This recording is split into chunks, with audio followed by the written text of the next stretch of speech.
Bonjour à tous, bienvenue chez moi. Derrière moi, ma belle petite bibliothèque que ma femme a installée. Première chose, je vous fais tous un grand bonjour, toute l'équipe de History Group, les gens que j'aime et les gens que j'aime moi, parce qu'il faut toute la vie est une dualité, comme vous le savez. Ce que je vais expliquer aujourd'hui, ça sera le portail sud qui se trouve à votre droite quand vous êtes en face de l'église. Donc, moi, je vous conseille, si vous n'êtes pas devant l'église, que vous prenez un iPad ou peu importe, vous prenez un autre téléphone ou quoi que ce soit, vous mettez sur Google Portail Sainte-Anna et vous mettez là Notre-Dame parce qu'autrement, vous allez rien comprendre de ce que je vais vous dire.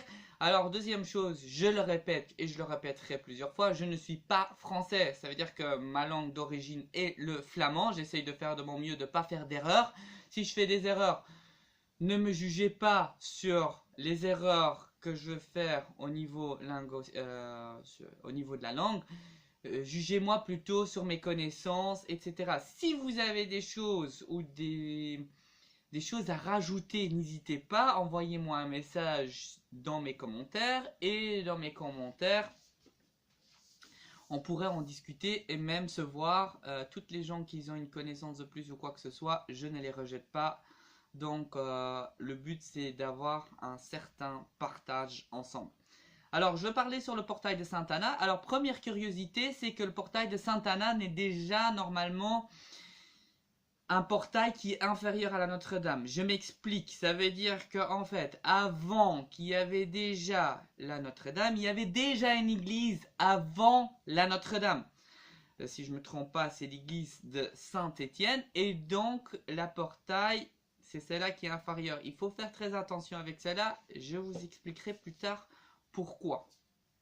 Alors le portail de Sainte-Anna se trouve au sud du Notre-Dame, donc on a un portail sud et un portail nord. Pourquoi sud? Parce que le soleil frappe au sud et il ne frappe pas dans le nord. Je vous ai expliqué ça la dernière fois dans ma vidéo. Si vous ne comprenez pas, je peux toujours vous réexpliquer. Ce n'est pas du tout un problème. Alors première chose, si on regarde le portail de Sainte-Anna, il faut savoir que qui est cette Sainte-Anna? Pour les gens qui ne sont pas catholiques et même les gens parfois qui sont catholiques, parfois peut-être ils ne le savent pas. Sainte-Anna est la maman de la Vierge Marie. Bien sûr, c'est une histoire de l'Ancien Testament. Pourquoi une histoire de l'Ancien Testament? Parce que ça se passe avant Jésus-Christ. Alors, autre chose qui est très intéressant, le portail de Sainte-Anna, c'est qu'on va commencer du en haut à en bas. Je ne veux pas vous utiliser la vraie terminologie de l'église parce qu'on ne va pas commencer à dire l'indo supérieur, l'indo inférieur, tympan et tous ces trucs-là. On va essayer de faire simple. Donc si vous prenez une photo, vous allez voir où vous êtes devant la cathédrale. Donc vous êtes dans le côté où il y a le monde, où ce que le monde rentre à l'intérieur. Il rentre du côté droit. C'est assez curieux cette histoire aussi, mais bon. Ça, j'ai déjà eu plusieurs discussions avec quelques guides sur la rentrée des églises. La première chose que vous voyez, vous allez voir tout à fait en haut, vous allez voir la Vierge Marie.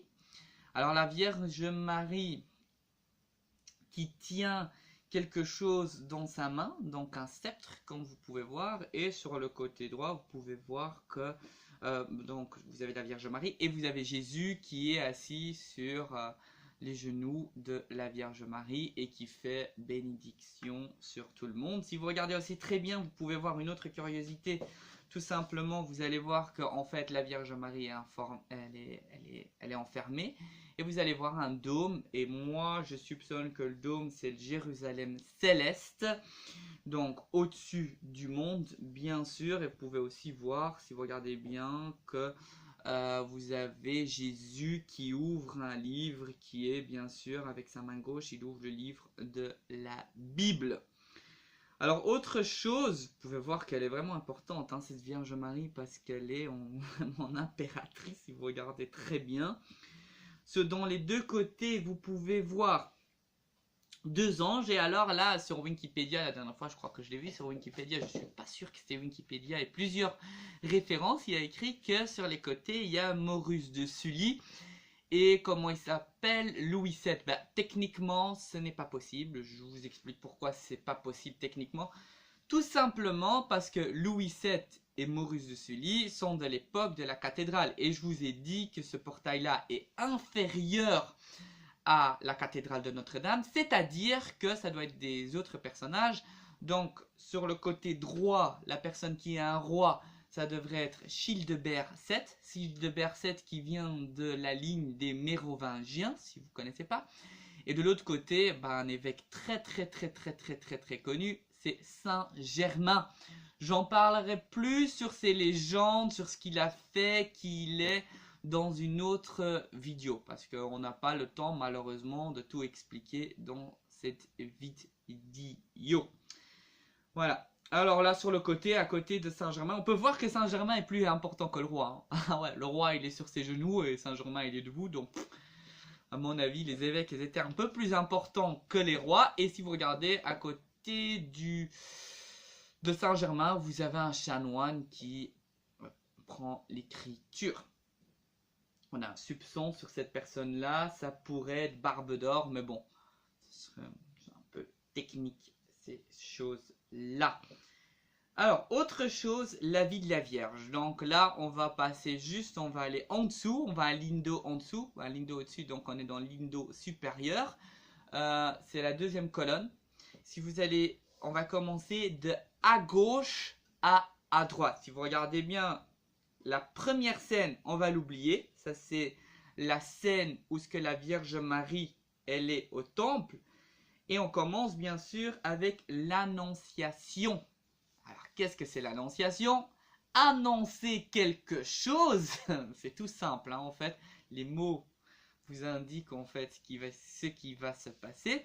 Et l'annonciation, c'est en fait que on va annoncer que l'enfant va rentrer, va venir chez la Vierge Marie. On peut le voir. Alors, si vous regardez bien, vous pouvez voir la Vierge Marie. Vous allez voir à côté de la Vierge Marie un ange.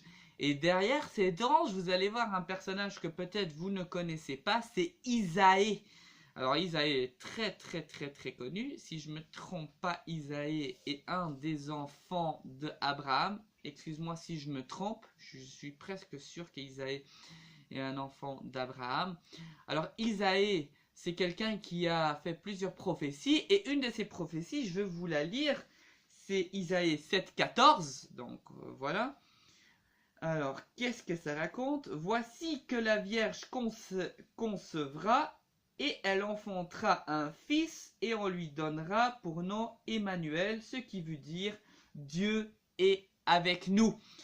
Donc vous voyez que l'Ancien Testament est représenté là-dedans et qu'il y a des références bibliques dans les portails. Donc ça veut dire qu'on a Isaïe qui va donner l'annonce, et en fait c'est une prophétie ça, hein. Ça veut dire qu'il y a quelque chose qui va se passer, parce que l'Ancien Testament et le Nouveau Testament sont bien sûr liés, comme je vous ai dit avec les rosaces. On a le côté sombre qui aide le côté bien sûr éclairé. On ne peut pas faire le bien sans le mauvais, le blanc n'existe pas sans le noir, voilà, et toutes ces choses là, tout est une dualité. Donc l'Ancien Testament avec le Nouveau Testament. Mais tout ça, c'est encore Ancien Testament, parce que quand ils vont avoir l'enfant, de toute façon, c'est toujours l'Ancien Testament. Donc, mais tout est lié, et c'est une prophétie. Ça veut dire qu'il y avait déjà quelqu'un largement avant qui avait dit comme quoi le Messie viendrait sur la terre. Et une de ces personnes-là, c'est Isaïe. J'espère que vous comprenez un tout petit peu ce que je veux dire. Alors là, on passe et on va dans la deuxième scène. Et quelle est la deuxième scène? Vous allez voir, donc vous avez la Vierge Marie. Et là, vous allez voir deux personnages que peut-être vous connaissez. Alors, vous avez Élisabeth qui c'est la maman de Saint Jean-Baptiste, qui est très importante parce que c'est celui-là qui a baptisé Jésus-Christ. Et ils vont dans la maison de Zacharie, parce que Zacharie est la maman, excuse-moi, est le mari de Élisabeth. Et donc, il y a la visitation, toute cette histoire. Voilà. Après, on a bien sûr cette histoire que vous connaissez avec les 3 mages. Vous connaissez 3 mages avec leurs mains comme ça. Ça aussi, j'y reviendrai. Hein. Ce symbole, où ce que vous voyez les 3 mages qui sont comme ça, avec leurs mains comme ça, je vous expliquerai ce que ça veut dire dans une autre partie. Vous avez la Vierge Marie qui repose, vous avez Joseph juste derrière la Vierge Marie, et puis vous avez ces 2 animaux. Alors ces 2 animaux, j'aimerais bien quand même vous raconter une petite chose sur ces 2 animaux. C'est une curiosité. De nouveau Isaïe, encore lui. Alors je veux juste vous expliquer un peu comment on lit ça bibliquement. Le bœuf connaît son possesseur et l'âne la crèche de son maître. Israël ne connaît pas, mon peuple ne comprend pas. Donc là, on comprend rien du tout, je m'imagine, parce que les textes bibliques sont toujours un tout petit peu compliqués. Donc l'explication est toute simple. Donc je répète, le bœuf connaît son possesseur et l'âne la crèche de son maître. Donc ça veut dire que les animaux reconnaissent en fait qui est vraiment le Messie, si je veux. Et Israël ne connaît pas, donc il parle de son propre peuple. Mon peuple ne comprend pas. Donc je vous donne une explication biblique, hein, donc je triche pas. Alors, cité. Donc les 2 animaux ne sont pas cités par leur stupidité, mais par leur docilité. Voilà, première chose. Alors, pour vous donner juste un petit exemple, comme les oiseaux migratoires qui savent quand ils doivent revenir. Voilà. Israël, mon peuple, qu'est-ce que ça veut dire? S'adresse à son peuple qui est pécheur châti. Donc, le peuple doit reconnaître, hein, le peuple à ce moment-là est pécheur. C'est tout ça, c'est ce que ça veut dire dans juste les animaux. Donc, il faut savoir que les animaux, c'est très important. Si vous voulez en savoir plus, vous avez une référence biblique, c'est Isaïe 3.1. Donc, Isaïe 3.1.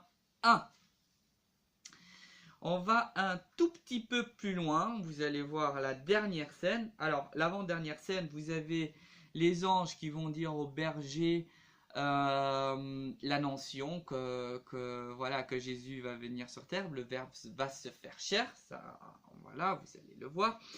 Et puis vous avez dans cette scène-là 2 petits anges qui vont raconter ça, un jeune et un vieux. On est de nouveau dans la dualité. Si vous regardez bien le jeune et le vieux, vous allez même voir les animaux sont même contents, parce que si vous regardez les pieds du jeune et du vieux, vous allez voir un chien qui est super content et qui est dans les étoiles. Et après ça, bah ça c'est une histoire très connue aussi. On y reviendra aussi plus tard, hein, sur cette histoire-là.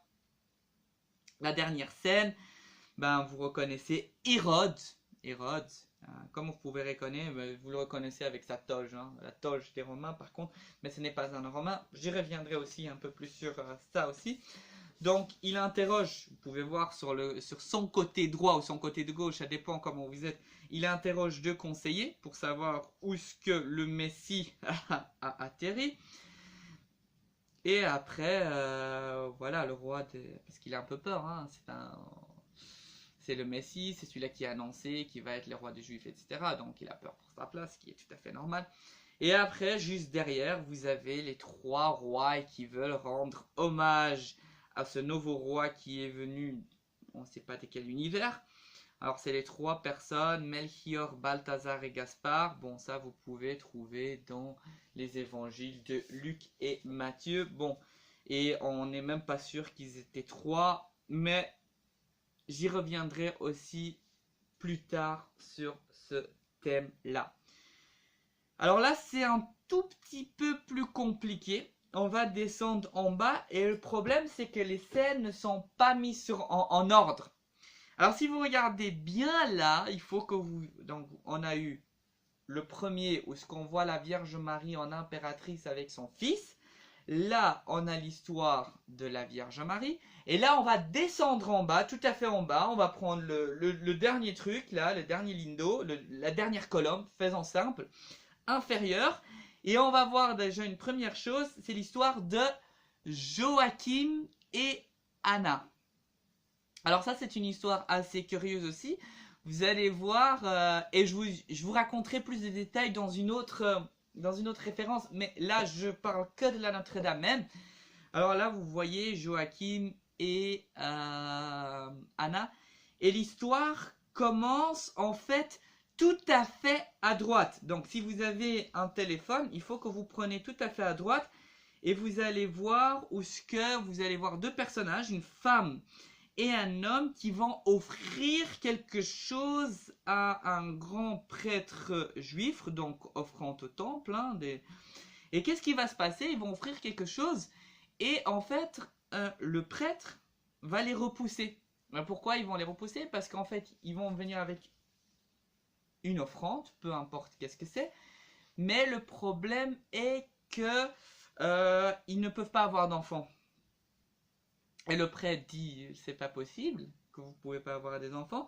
Donc, qu'est-ce qui va se passer si vous allez juste sur la droite? Ben, vous pouvez vous imaginer, Joachim, il est très, très, très déçu et très, très, très triste. Il va partir dans le désert, il va partir pendant 40 jours dans le désert. 40 jours est encore une fois un numéro très symbolique. Je vous expliquerai ça aussi dans une autre vidéo. Alors 40 jours dans le Bongé, il va ni manger, ni boire, etc. Vous pouvez aussi voir qu'il va élever quelques animaux. Si vous allez dans les colonnes, la première colonne à droite, vous allez voir que là il est en train d'élever, je sais pas quoi, quelques animaux, etc. Et à un moment, les 40 jours vont se passer, et qu'est-ce qui va se passer? Bah, miracle, il y a un ange dans la deuxième colonne, vous pouvez voir, vous allez voir, il va faire des prières, etc. Et dans la deuxième colonne, qu'est-ce qui va se passer? Bah, il va avoir un enfant, qui est l'enfant de Sainte Anna et de Joachim, bah, bien sûr, la Vierge Marie. Je vous parlerai plus sur Sainte Anna. Vous allez voir, c'est une personne très curieuse parce qu'elle a fait pas que un seul enfant, elle a fait vraiment plusieurs enfants que cela. Donc du coup, on va créer la Vierge Marie et puis qu'est-ce qu'on va faire nous? On a l'histoire de Joachim, Sainte Anna. Il faut retourner au tout début de la colonne. C'est très curieux, hein? Et là, si vous allez tout à fait au début de la colonne, vous allez voir plusieurs prétendants qui veulent se marier avec la Vierge Marie. Donc, Joachim et Sainte Anna vont trouver un prétendant. Alors, qui est ce prétendant? Prétendant, c'est Joseph. Alors, pourquoi Joseph? Joseph est vieux. C'est curieux, vieux, jeune. On est de nouveau dans la dualité déjà. Vieux est le symbole, bien sûr, je crois, hein, moi, c'est une hypothèse que je donne, de la sagesse, parce qu'au plus vieux qu'on est, au plus qu'on a la sagesse. Mais il y a quelque chose de très important qu'on oublie. Joseph est un charpentier. Et charpentier, qu'est-ce que c'est? C'est la matière première.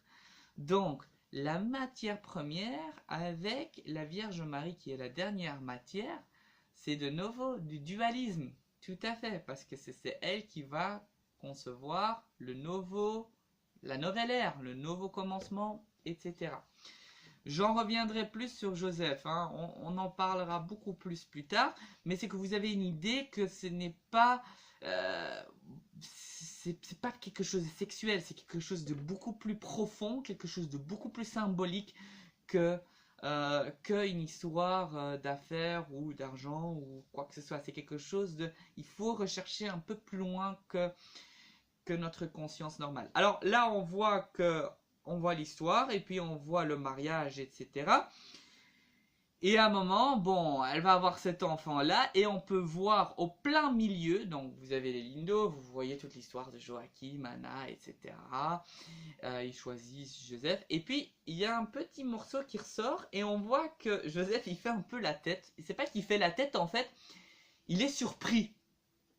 Il se dit, pas possible, un enfant qui vient de nulle part, etc. Donc du coup, là, il y a un ange qui va lui expliquer, en fait, qu'est-ce qui se passe. Et juste derrière... vous allez voir que Joseph, il est à genoux à la Vierge Marie et on voit que la Vierge Marie va lever Joseph à une façon très humble pour lui dire ne t'inquiète pas, je te comprends que c'est très compliqué.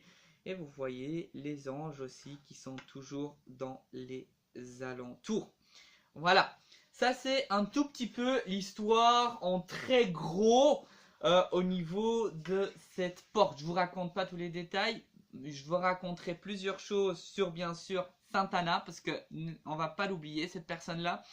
On parlera plus aussi sur la Vierge Marie, parce que c'est très curieux que la Vierge Marie est vue comme une impératrice. C'est très curieux parce qu'on est dans le XIIe siècle et la femme n'est pas vraiment vue comme quelque chose de très important à cette époque-là. Donc ça, on en reviendra dans des autres vidéos, mais c'est juste que vous avez une idée sur ce que vous voyez là-bas. Parce que moi, le but de mes vidéos, vous savez très bien, c'est pour comprendre pourquoi on représente certaines choses dans certaines façons.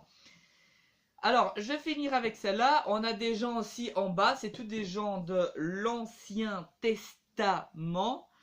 Alors, on a qui? On a bien sûr d'un côté Saint-Pierre et Saint-Paul. J'y reviendrai aussi. Ne vous inquiétez pas. Pourquoi toujours Saint-Pierre et Saint-Paul? Comment vous pouvez continuer? Vous pouvez toujours reconnaître Saint-Pierre par ces deux clés qu'il a dans ses mains. Vous pouvez aussi reconnaître les saints. Si vous regardez très bien, vous allez voir que les saints sont pieds nus. Et les rois ne sont pas pieds nus. Donc les saints pieds nus, les rois pas pieds nus. Ça, vous regardez en bas, vous allez le voir directement. Alors comment on reconnaît? Il y a plusieurs personnes qu'on peut reconnaître. On peut reconnaître David. David, je ne sais pas si vous connaissez. David qui est de la même lignée de Jésus. On peut le reconnaître à la lyre. J'y reviendrai aussi sur David parce que c'est un personnage très important. Alors, à côté de David, vous avez son épouse, son épouse ou sa petite conquête, je ne sais pas si vous avez déjà entendu, Bethzabée, c'était un nom assez compliqué à prononcer. Ça aussi, c'est une histoire que je vous raconterai en détail, ne vous inquiétez pas pour cela. Et après, de l'autre côté, vous avez donc, je vous ai dit Saint-Pierre et Saint-Paul, et vous avez de l'autre côté Salomon. Oh, Salomon, c'est l'homme le plus important. Je vous conseille tous de regarder un tout petit peu sur les vidéos du temple de Salomon. Vous allez rigoler, c'est une personne très importante. Et juste à côté, c'est Saba, une reine, et j'en reviendrai aussi bien sûr plus tard. Et alors on va terminer avec cela et je vous raconterai aussi les détails plus tard sur cela. Vous voyez au tout milieu un homme, c'est le 9e évêque de Paris. Et vous pouvez voir, si vous regardez, il a un sceptre. Le sceptre rentre dans la bouche du dragon. Et si vous regardez bien, il y a quelque chose qui sort. C'est un être humain. Donc le dragon, on ne voit pas que le dragon chez Saint-Marcel, hein. Par exemple on a aussi Saint-Marguerite qui va terrasser un dragon, on a Saint-Georges qui va terrasser des dragons et plusieurs autres. On est vraiment dans une époque de chevaliers, où ce que les chevaliers tuent les dragons, mais qu'est-ce que c'est le dragon? Est-ce que le dragon est un vrai dragon ou est-ce que le dragon est un mythe? Alors le dragon, à mon avis, à mon hypothèse, est en fait tout simplement le paganisme. Donc qu'est-ce qu'on fait? On rentre avec le sceptre qui est la lumière divine dans le visage, dans la bouche du dragon. Donc on terrasse le dragon, tac, on le tue et on crée un nouvel ordre, le christianisme. Et c'est pour ça que vous voyez une personne sortir du dragon. On peut lire ça aussi dans une façon alchimique. J'en reviendrai aussi bien sûr plus tard. Et ça c'est plutôt la quête à la pierre philosophale. Parce que ça vous pouvez lire dans une façon biblique, mais vous pouvez aussi le lire dans une façon alchimiste. Toutes ces choses-là, j'en reviendrai beaucoup plus tard. Ça, c'est un tout petit peu l'histoire du portail de Sainte Anna. Si vous avez des questions, des réactions, etc., n'hésitez pas. Je suis à la disposition de tout le monde. Envoyez-moi juste un commentaire. Je répondrai avec beaucoup de joie. Et si vous avez même des références et plus de choses à raconter, n'hésitez pas. Je vais faire plusieurs vidéos, ne vous inquiétez pas aussi sur cela. Sur d'où ça vient, le portail de...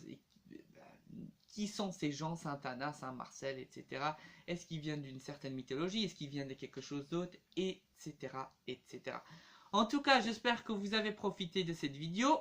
C'est la portail de Sainte Anna. Et la prochaine vidéo sera le couronnement de la Vierge Marie.